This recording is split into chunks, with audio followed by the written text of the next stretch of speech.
everyone, and welcome to the 2023 Mid-Year Update for EGA. Thank you for joining us today. I would like to introduce the folks that are with us on screen, starting with our executive committee, our elected officers and directors.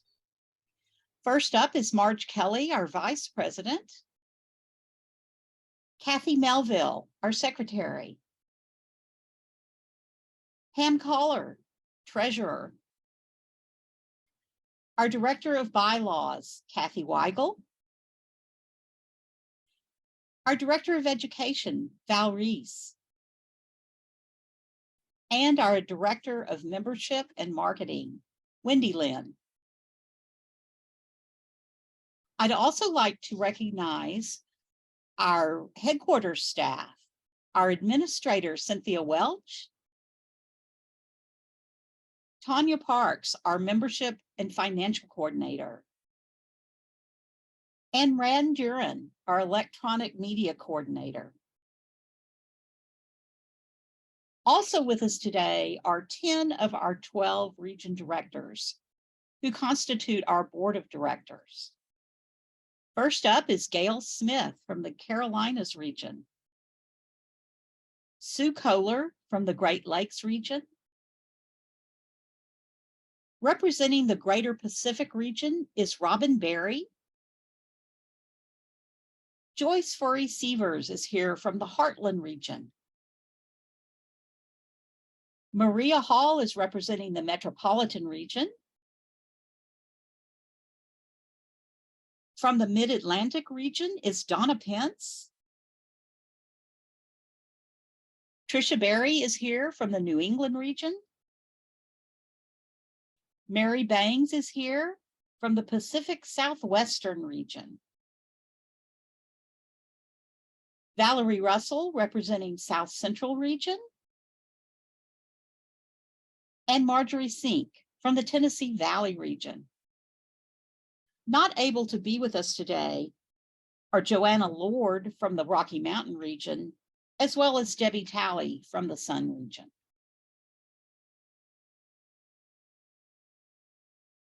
We're going to look at the agenda very briefly, and we'll bring that slide up. Today's update will consist of reports, primarily focusing on the activities from the ongoing Securing Our Future initiative. Each of the officers and directors will provide a brief report, bringing you up to date on changes that have been made and what we're looking at moving forward. So I hope you find that very informative. I'll go ahead and kick things off with a very brief president's report. We can move to the next slide. As I mentioned, the board has been focusing on the Securing Our Future initiative, which we launched at the August 22 board session. At that time, we determined 5 priority initiatives, and you will be receiving the updates on these initiatives in the following presentations. As a reminder, with this effort, we are striving to accomplish 3 overarching goals. The first goal is closing the gap, which means securing our financial future. Secondly, we want to build stronger chapters and greater members at large engagement. This will help us stave off chapter dissolution, and it will help us recruit a broader base of membership. And we want to grow our educational opportunities by determining the wants and needs of our modern audience and advancing our programmatic strategies to meet those wants and needs. Currently, there are about 50 people consisting of volunteers and our staff members who are working to assure the future of EGA. I invite you to be a part of this effort. If you are interested, please drop me a note at president@egausa.org. I would also like to announce that we have awarded 2 scholarships underneath the Marjorie Jones Scholarship so far this year. Lynette Mayton from the Dogwood chapter and Rebecca Adams from the Foothills chapter have each been awarded a Marjorie Jones Scholarship. I'd like to remind you that the deadline to apply for the Research Fellowship Grant is coming up on June 1st. This is a wonderful opportunity for an in-depth research study in all areas of embroidery and allied textile arts. So I encourage you to look at the information on the EGA website and submit an application. This fellowship grant is the only EGA scholarship for which the applicant does not need to be an EGA member. And finally, in the area of scholarships, I just wanted to let you know that we have changed the process a bit for the Jenny Morrow Memorial Scholarship. This scholarship covers the cost of taking a Canvas class at a national seminar. So for the 2024 Atlanta seminar, all members and non-members who have enrolled in a 4-day or two-day Canvas classes will be eligible for the drawing for this scholarship. Once registration closes next summer, we will put everybody's name in a random drawing and pull the lucky winner, who will be notified before the seminar and will receive the monetary award following the close of the seminar. We feel like this will give everyone a greater opportunity to participate in this opportunity. I would now like to turn things over to our Vice President, Marge Kelly. Marge, take it away. Thanks, Karen. Hello, everybody. As Karen said, I'm the Vice President. The Vice President's responsible for the regions, national seminars, the Through the Needle's Eye exhibit, and I'm working closely with the structure team and the event team for securing our future. Up until recently, we had 13 regions, and I want to take this time to thank Jean Hupsch, who was the regional director for the Mid-Eastern region. That region has dissolved, but all those chapters have been integrated into surrounding regions. So we now have 12 regions with approximately 240 chapters. Each region has a director, and Karen introduced them a few seconds ago. I want to take this opportunity to thank them publicly as well, because they do a marvelous job working with their regions and working with me. I couldn't ask for a better team. The role of the regions is to educate and support the chapters, provide education, provide communication. The favorite part of my job is going out and visiting with the chapters in the regions and meeting everybody and finding out what's going on and what the needs are. So, but you do have a very hardworking team. If you have any questions or problems, please contact your RD, or you can contact me.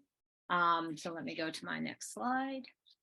Let me talk briefly about the National Seminar Committee. Here too, I want to thank Gwen Nelson publicly for her role as National Seminar Director. Gwen gave tirelessly of her time, and she was terrific in her role. But we are so fortunate that we now have Lori Welker as the National Seminar Director. She's extremely capable, and we are fortunate. We did have a successful seminar in New York, but let me back up just one second. So Lori's role is the head of a committee that supports and guides all the national seminars. We had a successful New York seminar. We're looking forward to Boston, and there are two very interesting things that are going to happen in Boston. One is we're going to, I'll talk about this more in a little bit, but we're going to debut the Through the Needle's Eye exhibit, a new version of it. And then you'll also be seeing some new information about a virtual class that will be part of the seminar, but held after the seminar. So I'll talk more about that briefly. The 2024 seminar is hosted by TVR, and that will be in Atlanta. And the 2025 seminar is hosted by the South Central region. They are currently going through the hotel selection, and that's done with a firm that helps us identify hotels that could possibly support us. And then they'll choose that. 2026 is going to be hosted by the Sun region, and they're just staffing up their team. Okay, so let me spend a minute now on the 22nd through the Needle's Eye exhibit. And for those of you who don't know what that is, the national exhibit is a representative selection of the best in artistic and technical works. It is through the Needle's Eye that EGA embraces technical and contemporary needlework while expanding the perception of embroidery as an art form. Up until a couple of years ago, this was an exhibit that was kicked off at a seminar. It was an in-person exhibit, and then some regions would ask or request the exhibit be sent to them, and then they would exhibit it. Well, it is a tough thing to do. They'd have to, we had, our best recollection is that we had about 300 people see this exhibit. It went to 4 regions. It was a lot of work, and it really wasn't accessible to a lot of people. So we decided that we would try to do something different. And we asked to see what we could do. We put together a very strong team that had 2 very basic components. One was they were very artistic, and the other was that they were very technical. And they identified a way to do this where we have gallery software that will be debuted in Boston, where you will see the exhibit. The exhibit is a juried exhibit. People send their pictures in, and then the pieces come in, and it's juried, and it will be on software. You'll be able to see it in Boston. You'll be able to show it at your chapter meetings or region meetings. This also will be accessible to non-members. We're very, very excited about this because this really will allow more people to see it. In addition to that, this exhibit will be in person in headquarters. I'm not exactly sure when the start date is. Maybe we'll find out later in this presentation, but it'll be there till the end of the year. So we're very excited about this. So as Karen said, we're looking at securing our future, and I'm responsible with another capable team at Structure. And what we're trying to do here is preserve the best of the region and chapter structure, but provide for easier change. There's a lot of process here that we may not need to have. We want to allow regions to dissolve and combine as needed. It's very difficult today to find people to do all these jobs. So maybe we have to help each other and do some co-regioning or co-chaptering. And we have to allow for the chapter structure to more easily incorporate chapters as satellites, interest groups, or virtual identities. So what do we need to do? We need to identify how many regions we really need, how many chapters are really are viable, which ones are healthy and vibrant, and we need to be able to provide policies that support this structure and help it flourish. The idea is to allow this structure to grow and grow and grow. So what are we doing? We held focus groups with chapter presidents and representatives. A couple of weeks ago, we met with over 200 or so representatives, and in 19 meetings, and we got ideas on what their issues were and what we could do to help them. We're going to identify what is a healthy chapter, what's a healthy region, and we're going to go through all the processes. So what have we done so far? We've done a lot, and we expect to be coming out with a couple of things shortly. So one thing that we noticed is that there are a lot of chapters that are getting very small and they don't want to dissolve and they want to be able to become satellites of a parent chapter.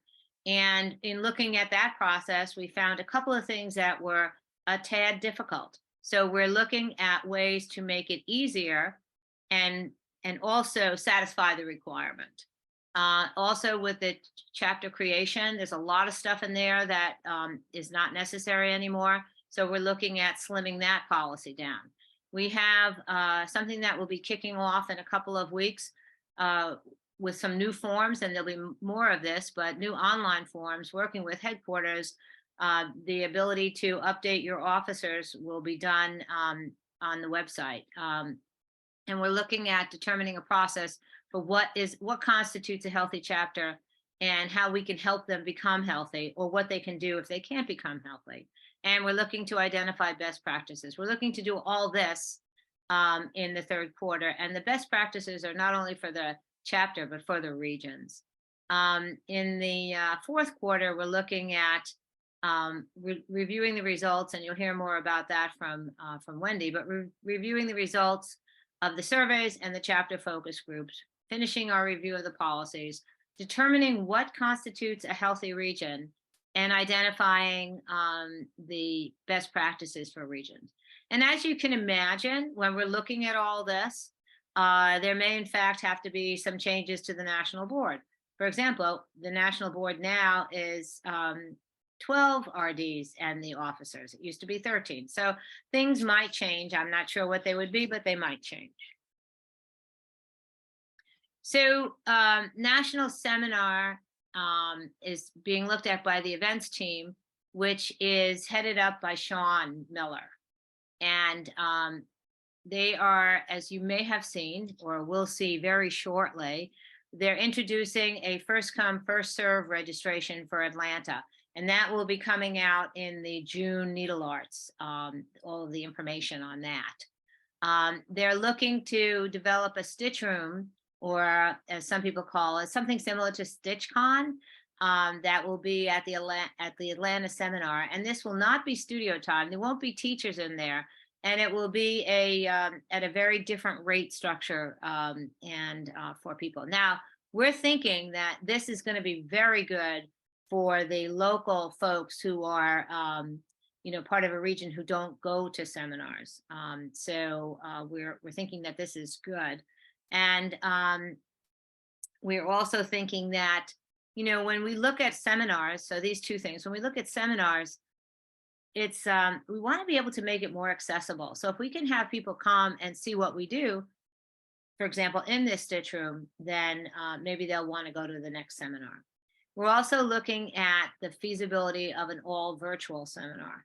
But there's a lot that would go into that.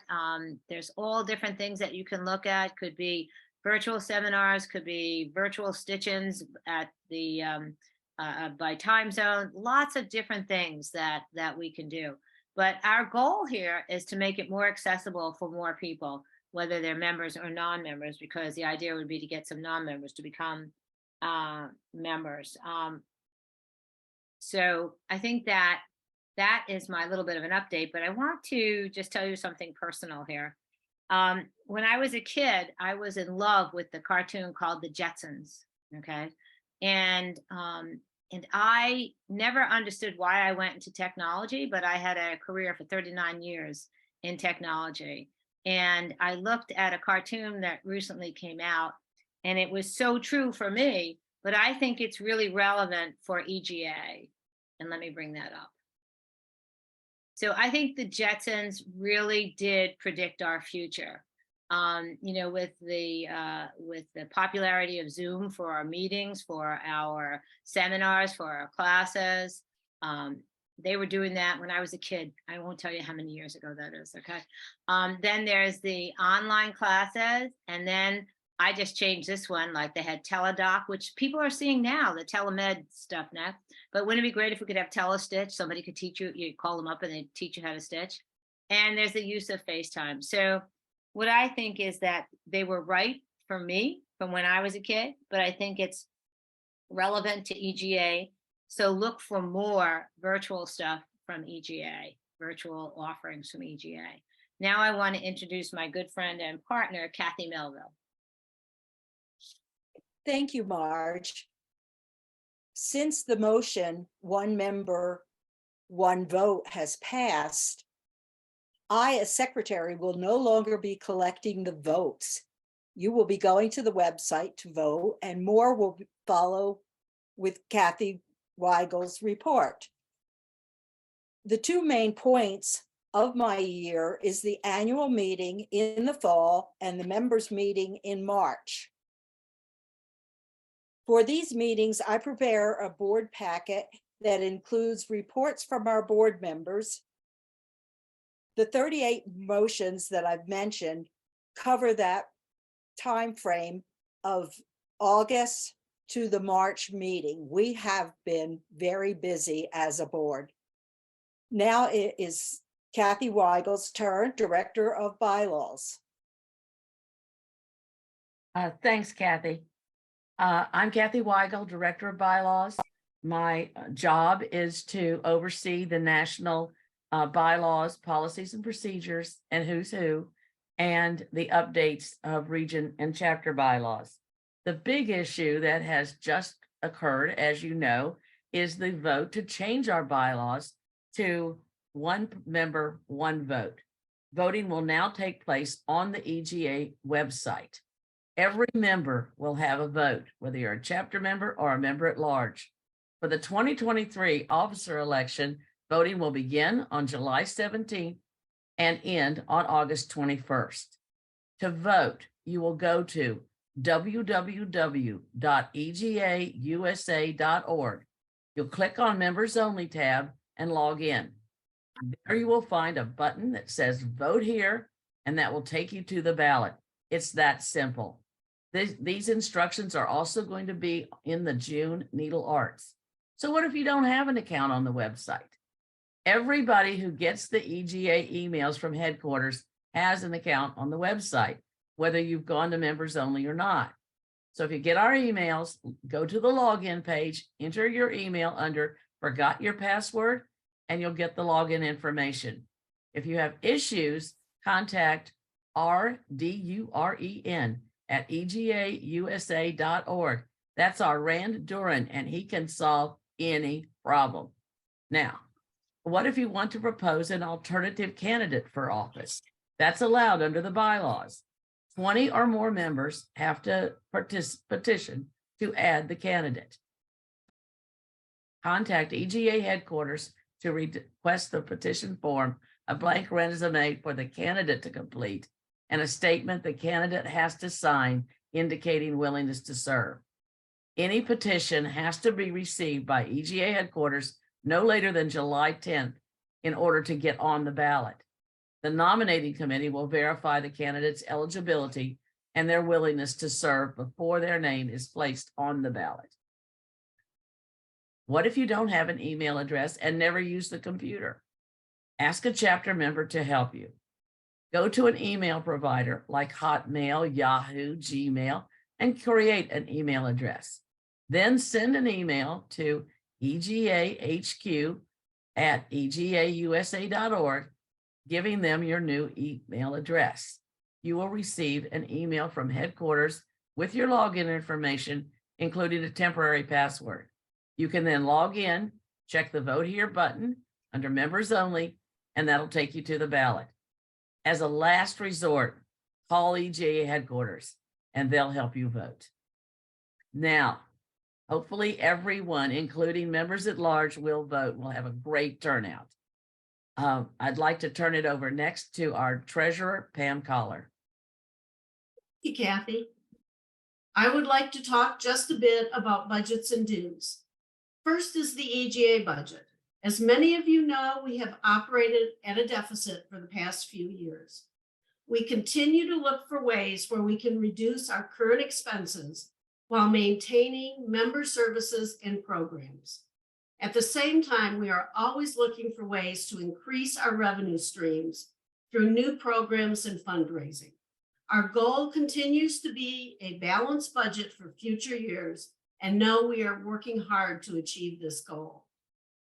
When it comes to dues, we have heard from many members that would like to see a more streamlined system for dues collection. To that end, our team has been working on a new process to do just that. We are hoping to have this new system in place for members to use in 2024. You will be able to pay most national, region, and chapter dues electronically on our website. We are currently in the process of developing and testing our new system, so please watch for updates later this year. Feel free anytime to contact me at treasurer@egausa.org with any financial questions your chapter or region may have. Now, I'd like to turn it over to Val Reece, our Director of Education. Thank you, Pam. Hello, I'm Val Reece, EGA's Director of Education, just like Pam said. My job includes responsibility for the programs you see listed here and many more that are not on this list. Each of these programs has a volunteer chair who runs the program, and in many cases, that volunteer has 10 or even more volunteers who work with them. So you can see that there are a lot of people involved in the education department. Let's congratulate Lois Threlkeld on earning her Master Craftsman in Canvas. The coordinator for the Master Craftsman program is Catherine Jordan, who has many volunteers who make this program possible. Yeah. Extended study programs, the current chair is Melinda Sherbring. We had planned an extended program for April 2023. We did not have enough people sign up and we had to cancel it. With her pending resignation, I'm looking for a volunteer who would like to be responsible for the extended study programs. An extended study program is a multi-day event that is held in person with a group of no more than 24 stitchers and one of our teachers. They've all come together for a 3-day class and some sightseeing. Please contact Melinda Sherbring. She's currently at esp@egausa.org, or you can reach me at education@egausa.org if you have any questions, or even better, if you are interested in running this program. Carol Renard is responsible for the Education Department publications. Petite projects are one of her responsibilities. Here are 2 of our recent additions to Petite projects. In addition, Janet Salerno and a dedicated group of volunteers from her region are pilot stitching and reviewing the existing Petite projects. Group correspondence courses are in the very capable hands of Judy Herrick. This is our newest course. We have the next slide, please. We have some that will be retiring this year. This decision to retire a course is made by both Judy and the teacher together. We have a couple of courses that could be ready soon. Remember that lightning rounds are selected group correspondence courses that we offer for a limited time, only 3 months, so individuals can sign up. You might be the only person in your chapter who is interested in silk and metal embroidery, for example, and this gives you the opportunity to take a course that you wouldn't be able to get a group together to take. Helene Osipov is the volunteer who manages the individual correspondence courses. As you can see, we have a nice list of these. Each course is a one-on-one experience for the student and teacher. There is usually a research component to an ICC, as well as a project the student stitches under the guidance of the teacher. You may have read articles by students who have completed their courses. Next one. We have a new or returning individual correspondence course, Jacobean Cruel. It is a new project with a new teacher, but an old name. Next. Online Studio has a different course each month. Solveig Wallstrom is a volunteer who finds and schedules these courses, and so far we have not repeated any courses. So when you see it, you need to sign up for it if you're interested in it. Next. Mary Van Tyne and her moderators bring us a new virtual lecture each month. We changed this series in January to allow up to 500 viewers each month. In addition, if the lecturer agrees, we record the lecture and make those available to our members. The fee for each lecture is $5, and the fee for each recording is $5. With these changes, a few things change behind the scenes that make our volunteers' jobs easier. Next. Looking ahead, the first of the technical excellence certification programs will be available around June 1st. It is in Counted Thread. And you can see here that we'll be putting out a lot of information on it that you can read up on. Next. We've also added something new to the EGA shop. We call it Projects from EGA's Past. A few designers asked if we could make their donated projects available to our members and raise funds for EGA. We started with Phyllis Mauer's set of ethnic embroidery publications, and these will all be available as PDF downloads, and there are more coming at whenever they're available. Looking even further ahead, we plan to have registration for the first virtual education course in September 2023. Courses will use Zoom or an equivalent product to deliver their lectures. It will be up to the teacher to determine if the lecture will be recorded and available to course registrants. You were asked to fill out 2 surveys earlier this year. Thank you to all the members who answered the education survey. It was the second of the 2 surveys, and we have just started looking at the results of that. If you have any questions, please email me at education@egausa.org.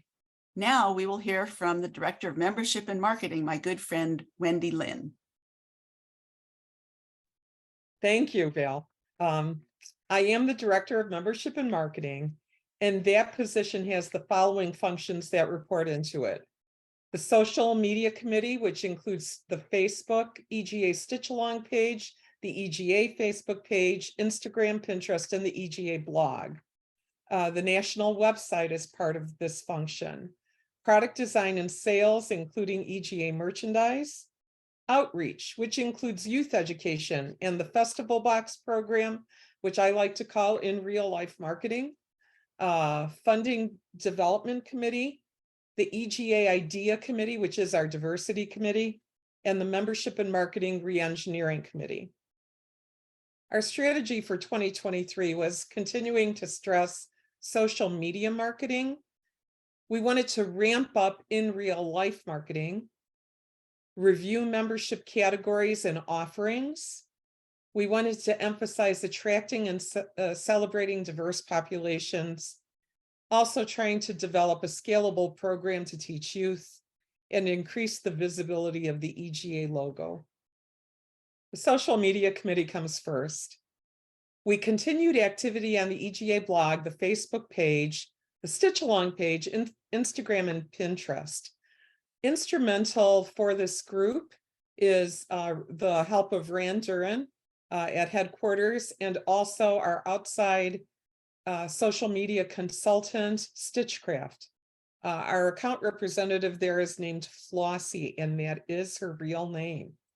The new initiatives that were begun this year included blog interviews with the upcoming lecturers and teachers. So I hope you subscribe to the EGA blog. We added an events section to the EGA Facebook Stitch Along page. So if chapters or regions are having events that they'd like to publicize to a broader audience, the SAL admins should be notified so that that event can be added to the Facebook page. We just initiated search engine optimization. And what that will do is allow people who go on Google or some search engine to look for embroidery to make sure that the words that they're searching for appear on pages that we have on the EGA website. In other words, it will help our page, our website, move further up on the search engine. We're also outreaching to partner with contemporary bloggers. So we're hoping to get more diverse and newer faces onto the blog and create more interest with younger audiences. Okay, the EGA Idea Committee kind of was on hiatus until January of this year. It was moved to Membership and Marketing in July of last year, which was right before we started the reengineering initiatives. So one of the things that we've done is urged regions to include the EGA diversity statement on communications And at the last meetings in March, we were tasked with recommending ethics language in the EGA policies and procedures to include ethical behaviors for members and chapter officers, a process for reporting ethics violation, and formalizing the ethics committee in the policies and procedures. I'd also like to mention that IDEA is most successful when it operates at a region level.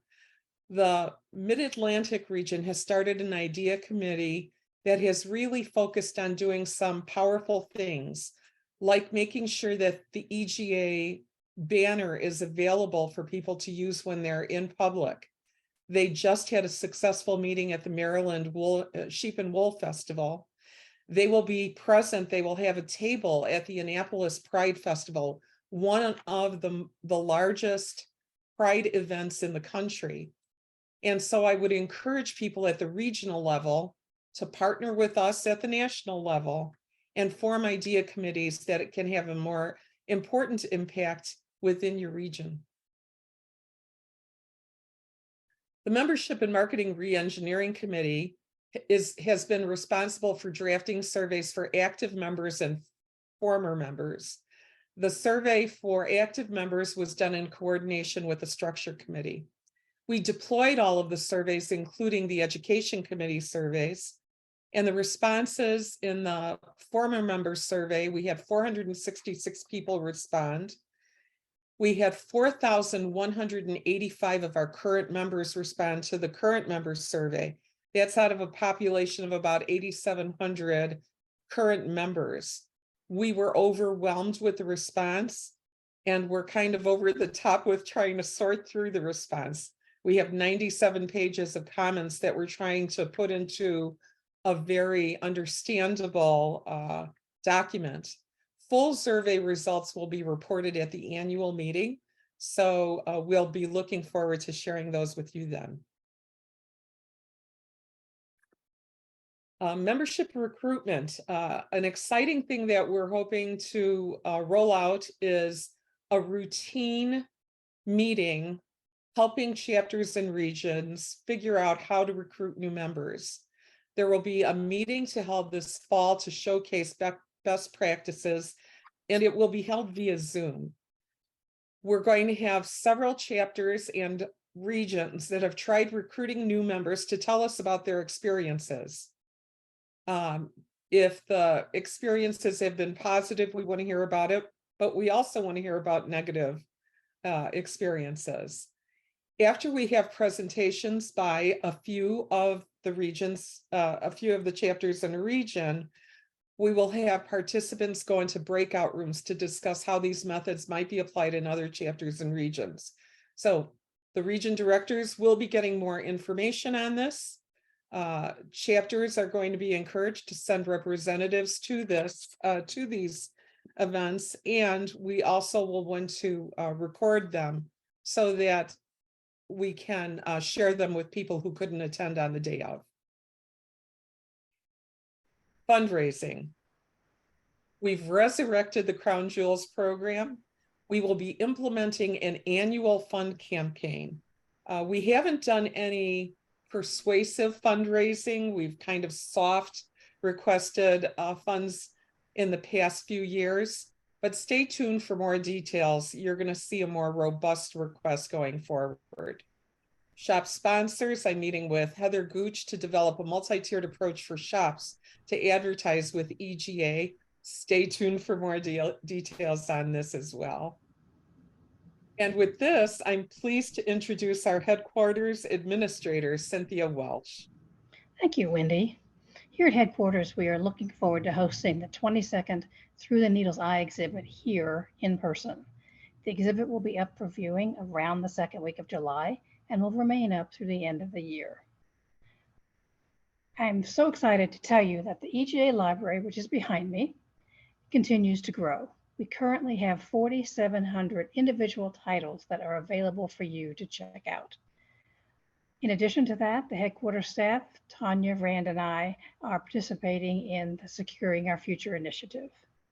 And now I'll give it back to Karen. Thank you so much, Cynthia. I appreciate everyone's reports. One last item of business we need to announce today, and that's about an increase in our national dues. The last time national dues were increased was in 2012. So you can imagine that our dues amount has fallen behind the annual rate of inflation, while our operating expenses have continued to climb on an annual basis. This dues increase is necessary in order to provide more operating revenue for our organization. So effective January 1st, 2024, national dues for both chapter members and members at large will be $55. When you think about it, the increase amount represents less than $1.35 a month. And that's really just pennies a day for the many opportunities and activities and benefits that EGA offers us all. As a reminder, this dues increase does not impact 2023 renewals. So it will be 2024 when the new amount goes into effect. We now have received some questions from members, and I'm going to ask the folks on here to answer those questions, starting with Cynthia. Thank you, Karen.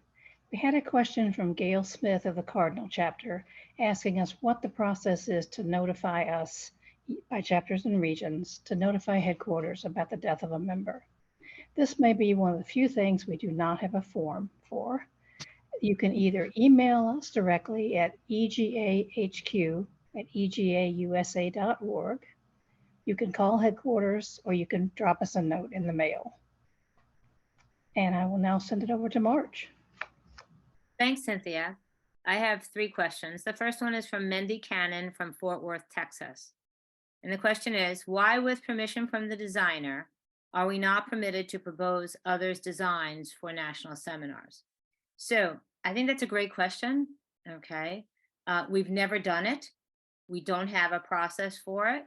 I think this relates to what happened in the latest selection of teachers for the Atlanta seminar. There was not enough time to put a procedure in place. Had we known about this earlier, we may have been able to figure out what to do. We will develop a process and talk to our legal counsel to determine what's needed. How are we assured that the designer is okay with this? And it's probably a notarized statement, but I'm guessing. So more to come on this one, but it's a great question. The second question is from Linda Ann Esch from Spindletop Stitchers, Casper Needle Guild, EGA Life member. Spindletop Stitchers is down to a mere handful of members. Only 4 of us are showing regularly. I hate to see this fold. Are there any options for becoming a satellite or something similar? Also, if we end up disbanding, do you have any suggestions for an EGA fund that could put our treasury funds to good use? Okay, first of all, you'll be hearing more about this, but we do have a process in place right now to become a satellite of a chapter. We're streamlining that. So if you can wait a month or 2, you may see an easier process to become a satellite, which would mean that you're part of a larger chapter and you get to do all the things that they do, and you guys can meet when and wherever you want to meet. So stay tuned on that one. As far as what a good fund for your funds, if you do dissolve, well, you can donate them to any 501(c) type organization. Pam Coller, am I correct on that? I think I am. And what I would say is, why not donate it to something at national, or to your region, or to another chapter in your area? So there are plenty of places, but if you get to that, give your RD a call, give the vice president a call, and we can work it out with you. The next question I have is from Kathleen Gomez from Nittany Valley. And it says, when and where is next year's 2024 national meeting, please? I don't know if I can go to Boston this year, but would like to plan for next year. Thank you. Okay. The seminar, as I said, is in Atlanta. It will be August 14th through August 18th, and it'll be at the Hilton Hotel there. But you can go on the website and go to Seminar Central, and you can get a little more details on that.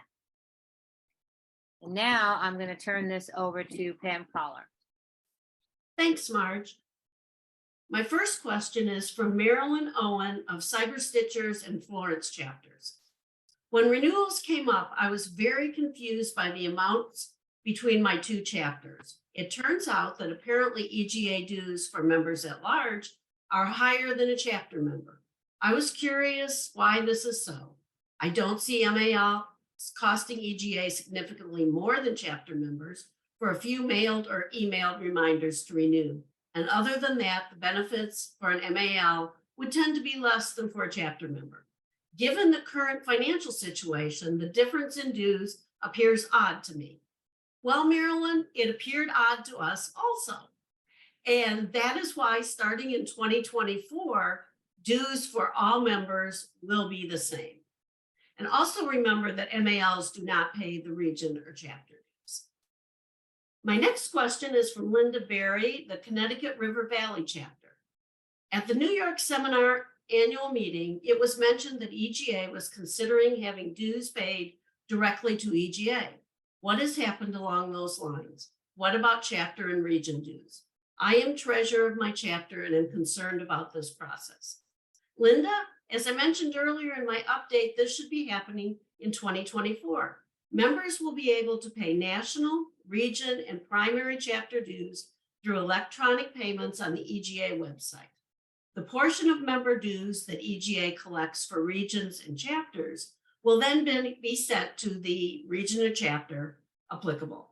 Many MALs already pay their dues online. The final details of this process are still being set up, so please be patient a bit longer and look for future updates. My next question is from Mary Lynn Fowler from the Mongowan chapter. Please consider collection for dues from January 1st through December 31st per year. Mary Lynn, there will be a change to our current renewal dates when we implement our new program. While most of us will still have the current renewal date to start, all new members will have a renewal date based on the month they join. Final details on that one to come. My last question is from Virginia Johnson of the Wyoming Valley chapter. As chapters try to retain and or attract new members, would the national organization consider leaving a greater amount of funds from dues at the local level to achieve this goal? Virginia, while the national organization sets the dues amount for national, we do not set the amount for region and chapters. That is done by the individual region and chapters. The only money that will go to national or stay with national after our changes in 2024 is that national portion.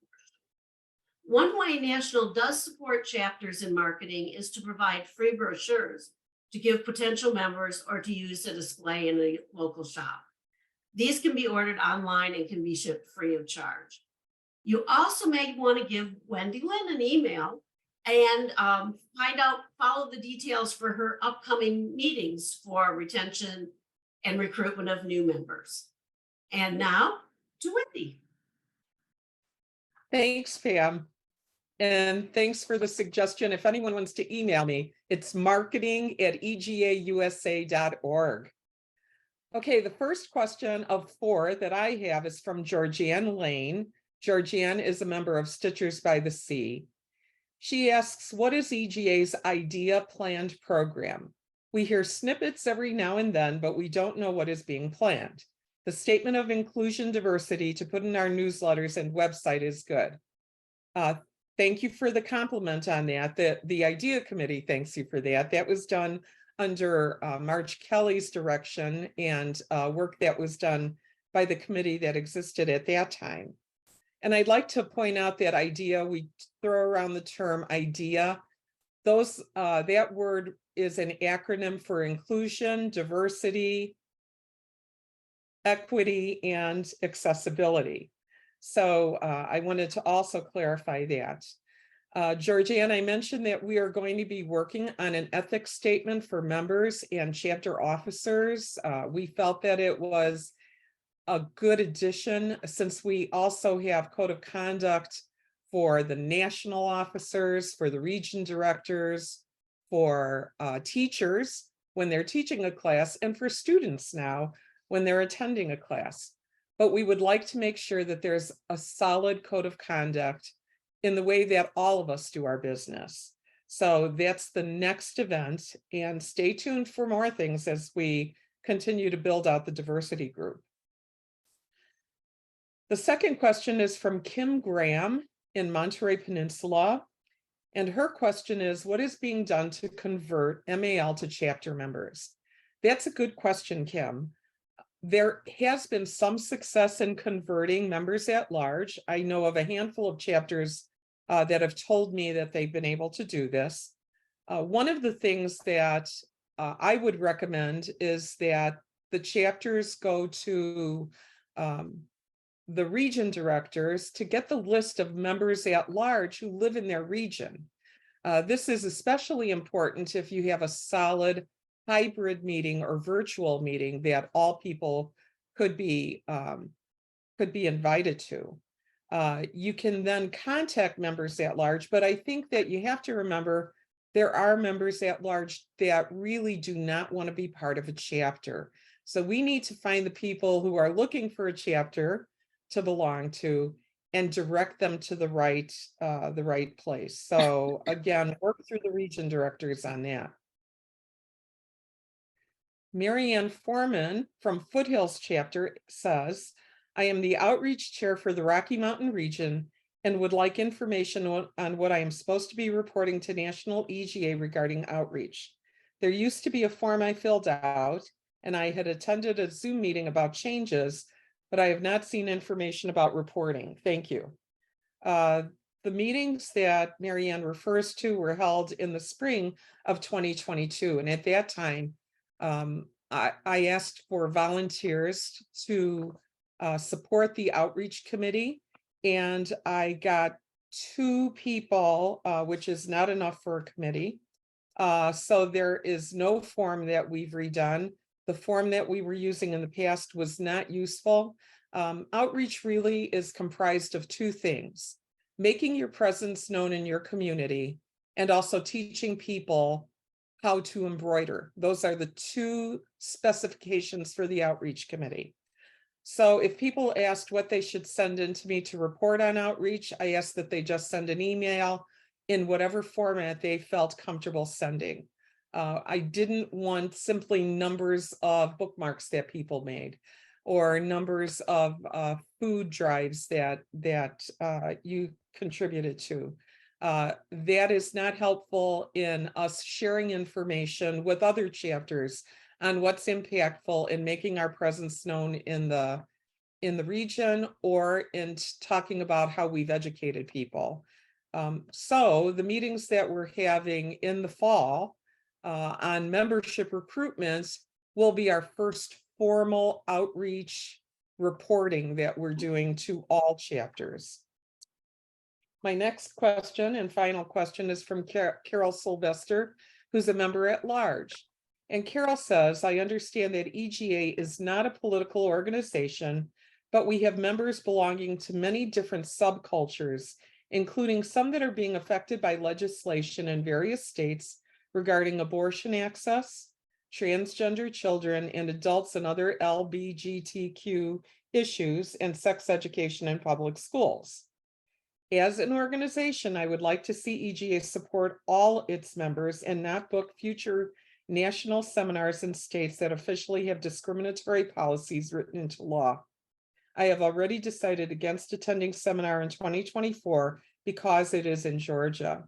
Is this under discussion by the board? If not, why not? If our organization continues to organize events where these laws are in effect, we are covertly saying that we support this discrimination against some of our members. if we would not support racial, religious, or sex discrimination, let's be consistent and speak out against all types of discrimination. Carol, this is really a tough question to respond to. You are correct. We're not a political organization. And as a 501c3 organization, we cannot engage in political activity whatsoever. But let's think about our organization. We are organized in almost every state in the country, and we have to support all of our members. Most of the national events, like National Seminar, are organized by regions. And the region that is conducting the 2024 seminar is the Tennessee Valley region. Atlanta, Georgia is part of Tennessee Valley region. We have to support exactly what you said. We have to support all of our members. And by not attending a seminar in Georgia, we're not supporting all of our members. We're not supporting a whole region. We are confined or constricted to holding seminars in hotels that are large enough to hold a national seminar. And the region is negotiating, as Marge mentioned in her earlier part of the presentation, the region is negotiating with the hotels in places that can accommodate us. So, you know, I think that I understand your question. We cannot make a political statement on any of the issues that you raised, but we do want to support people through our diversity committee. And so I encourage anybody who wants to work with us on diversity to, again, email me at marketing@egausa.org. And Carol, I encourage you to send me a note. And that's the end of our questions. Thank you, Wendy. And thanks to all who are here today. Our region directors, thank you so much for the jobs you are doing across the country on behalf of your region's members, supporting the chapters and serving on the national board. We very much appreciate it. Thanks to our headquarters staff who are there each and every day to take care of questions, take care of problems, have a friendly voice on the other end of the phone for our members. Thank you all for sticking with us through thick and thin as we move along. And thank you to our members of the executive committee, our officers and directors. These are your leaders of our organization, and each of them puts in countless hours every week on behalf of the members of EGA as we all work together to build a secure future for our beloved organization. Finally, thank you all who are watching this program for taking the time to listen and learn. Please don't hesitate to reach out if you have additional questions. We love to hear from you. If you're interested in becoming more involved, just let us know. I know we'll have a place for you, and we would appreciate your involvement. Finally, thank you for being a member of EGA. It's certainly close to all of our hearts, and I look forward to sharing more exciting news as we continue to work for a bright future. Thank you very much.